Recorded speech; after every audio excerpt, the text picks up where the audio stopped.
집단은 당신의 뛰어난 지성을 가장 먼저 제거해야 할 악성 종양으로 취급하곤 합니다. 참으로 터무니없게 들리겠지만 이것은 매우 잔혹한 현실입니다. 회의실에서 완벽한 해결책을 제시했을 때 돌아오는 숨 막히는 침묵을 경험해 본 적이 있으신가요? 점심시간에 동료들이 당신만 피하는 듯한 싸늘한 공기를 느꼈거나 논리적으로 문제를 해결하려다 가장 가까운 가족들에게 피도 눈물도 없는 냉혈한이라는 말을 들었을지도 모릅니다. 분명히 옳은 방향을 제시하고 조직과 가족을 위해 헌신했음에도 불구하고 돌아오는 반응은 차가운 외면과 이유를 알 수 없는 비난뿐인 경우가 많습니다. 똑똑한 사람이 겪는 고립은 단순히 성격이 까칠해서 발생하는 우연한 사고가 아닙니다. 그것은 집단의 평범함을 지키려는 아주 본능적인 방어 기제입니다. 당신이 성과를 내고 능력을 증명할수록 주변 사람들은 자신들의 안락한 무지가 파괴되는 공포를 느끼며 당신을 무리 밖으로 밀어내기 시작합니다. 친절을 베풀어도 가식이라는 오해를 받고 입을 다물면 오만하다는 평가를 받는 진퇴양난의 상황은 당신의 자존감을 서서히 갉아먹습니다. 매일 아침 출근길에 가슴이 답답해지고 사람들의 눈치를 보게 되는 일상은 일종의 고문과도 같습니다. 대체 왜 이런 억울한 일이 벌어지는 것인지 지금부터 그 충격적인 이유를 낱낱이 파헤쳐 보겠습니다. 성실하게 능력을 증명할수록 주변의 시선이 날카롭게 변하는 현상은 결코 우연이 아닙니다. 당신이 가진 빛이 타인의 그늘을 너무 선명하게 드러내기 때문입니다. 회의실에서 당신이 내놓는 완벽한 대안은 조직의 발전을 이끄는 도구가 되기도 전에 누군가의 무능을 폭로하는 치명적인 무기가 됩니다. 동료들이 보낸 그 짧고 서늘한 침묵 속에는 당신을 향한 경외심보다 어떻게든 끌어내리려는 강렬한 적의가 숨어 있습니다. 이런 조용한 폭력은 직접적인 구타보다 훨씬 더 깊은 내상을 남기며 영혼을 황폐하게 만듭니다. 당신은 그저 주어진 일을 완벽하게 해내고 조직을 위해 헌신했을 뿐입니다. 하지만 집단은 당신의 그 순수한 열정을 자신들의 안락한 무지를 파괴하는 위협으로 받아들입니다. 무리 중에서 가장 높이 솟아오른 나무가 가장 먼저 거센 바람을 맞듯이 당신의 탁월함은 그 자체로 시기심이라는 화살의 완벽한 표적이 됩니다. 주변 사람들은 당신의 성공이 그저 운이 좋았을 뿐이라며 깎아내리기 바쁘고 아주 작은 실수라도 발견하면 현미경으로 들여다보듯 부풀려 비난합니다. 결국 당신은 아주 기가 막힌 진퇴양난의 상황에 빠지게 됩니다. 동료들과 어울리기 위해 친절을 베풀며 다가가면 속을 알 수 없는 가식이라는 오해를 받습니다. 반대로 상처받기 싫어 입을 다물고 거리를 두면 사람들을 무시하는 오만하고 건방진 사람이라는 평가를 받게 됩니다.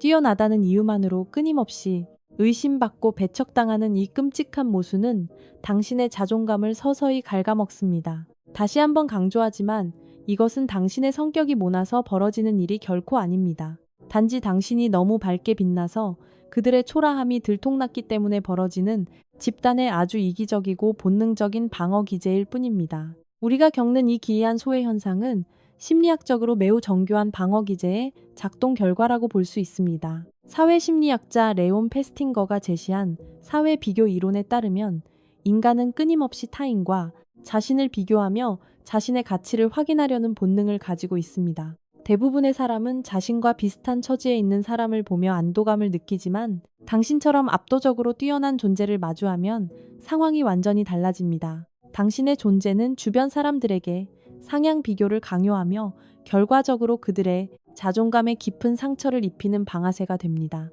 영미권에서 자주 언급되는 키 큰 양귀비 증후군이라는 개념은 이러한 현상을 아주 명쾌하게 설명해 줍니다. 들판에 핀 수많은 양귀비꽃 중에서 유독 높이 솟아오른 꽃의 머리를 잘라버려 전체의 높이를 맞추려는 집단적 경향을 의미합니다. 집단은 언제나 평균의 안락함을 유지하고 싶어하며 그 기준을 초과하는 개인이 나타나면 공동체의 질서를 위협하는 요소로 간주합니다. 우리는 이러한 배척의 원인을 진화심리학적인 관점에서도 깊이 들여다볼 필요가 있습니다. 수만 년 전 척박한 환경에서 생존해야 했던 인류에게 집단과 다른 생각을 하거나 돌출된 행동을 하는 개체는 공동체 전체를 위험에 빠뜨릴 수 있는 엄청난 불안 요소였습니다. 지나치게 똑똑하여 집단의 통제를 벗어나는 존재는 무리의 결속력을 해치는 치명적인 위협으로 간주되었고 그들을 무리해서 격리하는 것이 생존에 훨씬 유리했을 것입니다. 현대사회의 세련된 사무실이나 모임 현장에서 벌어지는 따돌림 역시 사실은 까마득한 옛날부터 내려온 이 생존 본능이 잘못된 방향으로 발현된 결과물입니다. 무리는 당신을 소외시킴으로써 자신들이 여전히 안전한 집단 안에 속해 있다는 안도감을 공유하고 서로의 결속을 다지는 비겁한 기회로 삼습니다.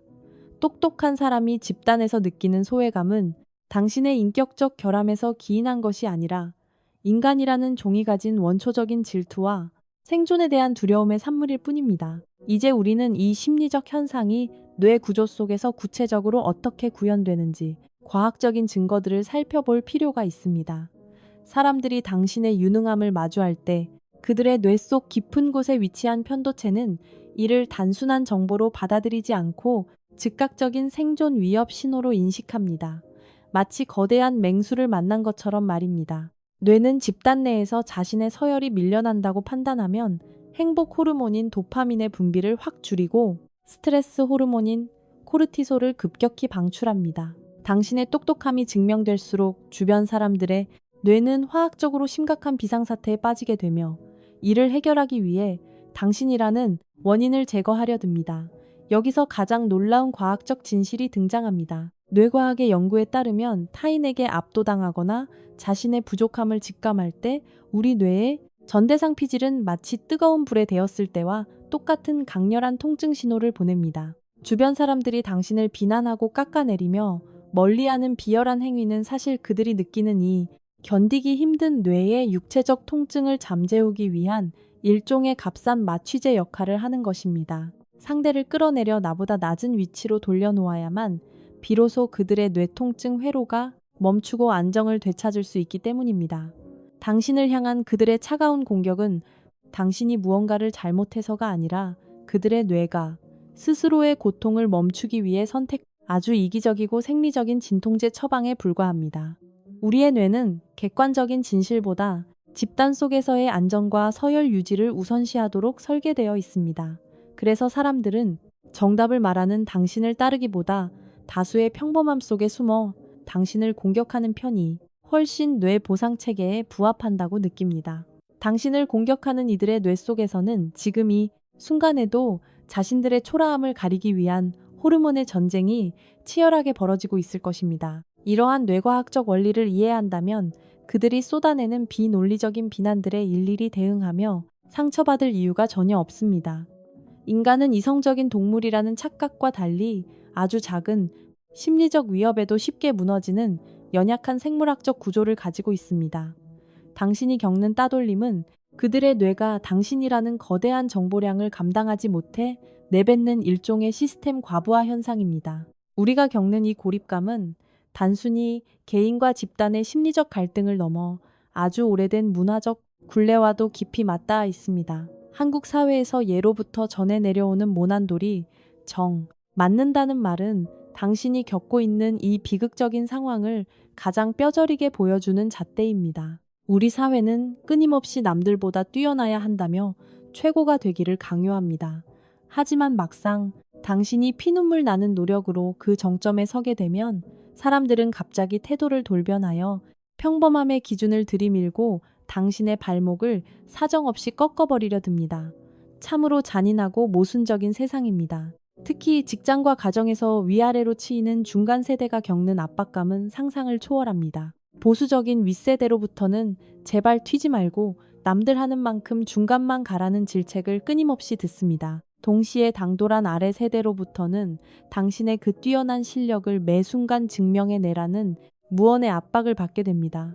이 숨 막히는 틈바구니 속에서 당신의 삶은 매일매일이 치열하고 고독한 전쟁터로 변해갑니다. 이런 폭력적인 환경에서 살아남기 위해 똑똑한 사람들은 아주 슬픈 생존 방식을 선택하게 됩니다. 바로 자신의 눈부신 빛을 감추기 위해 일부러 멍청한 척을 하거나 어설프게 실수하는 연기를 하는 것입니다.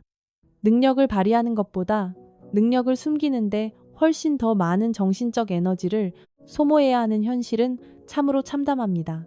자신의 진짜 모습을 억누르고 가면을 쓴 채 바보처럼 살아가야 한다는 뼈아픈 자각은 인간으로서의 존엄성을 심각하게 훼손합니다. 결국 당신은 뛰어난 지성을 가졌음에도 불구하고 세상이 만들어 놓은 이 보이지 않는 거대한 문화적 감옥 안에서 깊은 우울감과 씻을 수 없는 상처를 떠안게 되는 것입니다. 우리는 이제 이 지독한 소외감을 극복하고 당신의 지성을 지키면서도 타인과 유연하게 공존할 수 있는 세 가지 실천적인 기술을 제안해 드리고자 합니다. 첫 번째는 심리학자 엘리엇 아론슨이 제안한 실수 효과를 전략적으로 활용하는 것입니다. 아론슨은 완벽하게 유능한 사람이 사소한 실수를 저지를 때 대중의 호감도가 비약적으로 상승한다는 사실을 발견했습니다.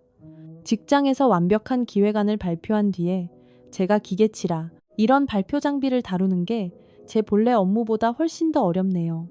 라며 가벼운 약점을 노출해 보는 방식입니다. 당신의 압도적인 능력에 뇌의 통증을 느끼며 위협을 받던 사람들은 그 아주 작은 인간미를 발견하는 순간 경계심을 풀고 당신을 같은 인간으로 받아들이기 시작할 것입니다. 자신의 유능함을 깎아내릴 필요는 없지만 타인이 숨을 쉴 수 있는 작은 빈틈을 보여주는 것만으로도 집단의 적대감은 눈에 띄게 줄어듭니다. 두 번째 기술은 벤저민 프랭클린이 평생 실천했던 지적 겸손의 화법을 익히는 일입니다. 그는 확신에 찬 단정적인 어조를 버리는 것이 타인의 마음을 얻는 가장 확실한 방법이라고 강조했습니다. 이것이 정답입니다라고 단호하게 말하는 대신 제 짧은 식견으로는 이런 방향도 괜찮아 보입니다만 여러분의 훌륭한 생각은 어떠신가요? 라고 부드러운 질문의 형식을 빌리는 것입니다. 이렇게 하면 상대방은 당신의 압도적인 지식에 굴복당하거나 무시당한다는 느낌을 받지 않게 됩니다. 당신의 의도를 정확히 관철시키면서도 그들의 알량한 자존심을 지켜주는 아주 우아하고 세련된 생존 전략인 셈입니다. 마지막 세 번째는 철학자 아리스토텔레스가 말한 덕에 의한 우정을 나눌 수 있는 환경으로 자신을 이동시키는 것입니다. 당신의 통찰과 능력을 시기하는 수준 낮은 집단에서 억지로 인정받으려 애쓰며 에너지를 낭비하지 마십시오. 당신의 언어를 이해할 수 있는 동등하거나 더 높은 수준의 커뮤니티를 의도적으로 적극적으로 찾아 나서야 합니다. 지적 호기심을 채워주는 독서 모임이나 전문적인 식견을 깊이 있게 나눌 수 있는 새로운 장소에서 당신의 지성은 공격의 대상이 아닌 경이로운 영감의 원천으로 대접받게 될 것입니다. 이러한 세 가지 실천들은 당신이 가진 찬란한 빛을 억지로 숨기거나 남들에게 비굴하게 굽실거리는 행위가 절대 아닙니다. 그것은 당신의 그 강렬한 빛이 주변 사람들의 눈을 멀게 하여 당신을 공격하게 만들지 않도록 스스로 적절한 전등갓을 씌우는 매우 지혜롭고 주도적인 선택입니다.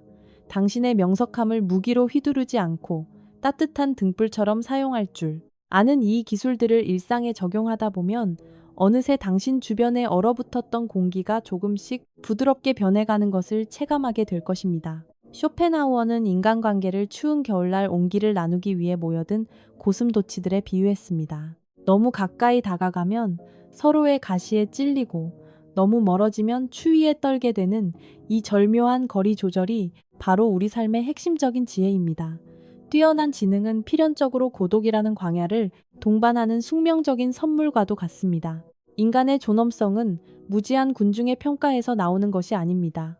자신의 눈부신 재능을 올바르게 사용하며 스스로를 진심으로 사랑하는 마음에서 시작된다는 사실을 결코 잊지 마십시오. 만약 당신이 너무 뛰어나서 뼈저린 고독을 겪고 있다면 이 영상을 회사 단체 채팅방에 슬쩍 공유해 보시거나 아래에 댓글을 남겨주십시오. 고독한 자들의 영토에서 당신은 결코 혼자가 아니라는 사실을 확인하실 수 있을 것입니다. 일상심리학을 구독하시고 당신의 날카로운 지적 무기를 계속해서 함께 벼려나가시길 바랍니다.